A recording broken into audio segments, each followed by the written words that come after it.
Welcome to this short episode on Kriging interpolation. This time, we will talk about the Ordinary and Universal Kriging.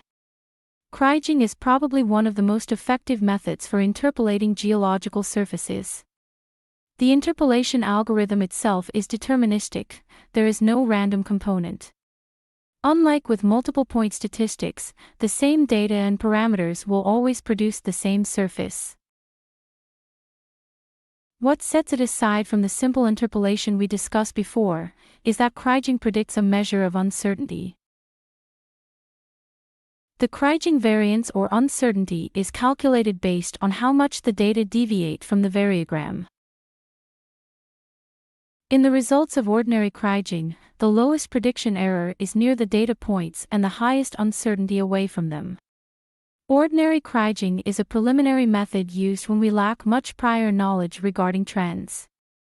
With this type of interpolation, we assume that both the average and the degree of variation remain constant throughout the area. All we need to specify is the maximum distance and lag explained in the introduction episode. The lag should be relatively small compared to the maximum distance, but large enough to include sufficient data. It is advisable to run several rounds of parameter tuning and compare the results. Skip parameter is used to reduce computation time. When set up to 2, every second point is used in calculations.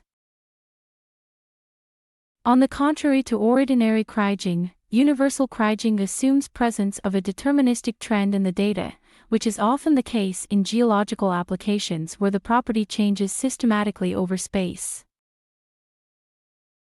The systematic component or trend here estimated first. In my data, the elevation at the boundaries generally decreases from west to east. When we compare the results with those of Ordinary Kriging, the trend in elevation is more clear. After the trend is calculated, the differences between the actual measurements of z and the values predicted by the trend are extracted and used to construct the variogram. These differences are local variations in the elevation that cannot be explained by the simple interpolation method which was used to calculate the trend. The uncertainty of the prediction away from the data points is lower with Universal Kriging. Specifying a resampling method is about how we want the output grid to be generated based on the Kriging results. The common resampling method is nearest neighbor, which assigns the elevation of the closest cell center to the output location. It is fast and does not alter the original data values. Bilinear interpolation uses the elevation of the 4 nearest cell centers. It's used for continuous data types and results in smoother surfaces but can introduce data that weren't in the original dataset. Universal Kriging is more robust and can be used with limited datasets. Ordinary Kriging, on the other hand, works best when there is a large amount of data available, as it relies on complicated statistics to select the optimal values for interpolation.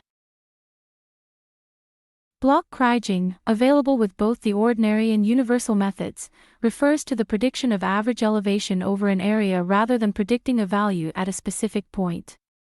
Logarithmic transformation can help reduce the impact of noise and outliers, where there are extreme values or where the data is positively skewed. Similarly, as with block Kriging, this method can help represent the data at a more generalized level. Like in all geostatistical methods, the model should be validated with independent data. Cross-validation is another option. To support the quality of interpolation, we can also use independent variables associated with the elevation parameter, such as the distance from a fault line or gravity data. This method is called regression Kriging. Both validation and regression Kriging will be explored in another episode. As presented in this episode, the Kriging algorithms are relatively easy to use in QGIS. I encourage you to explore their potential. Please leave a comment if you would like me to explain any interpolation methods not covered so far, and don't forget to subscribe.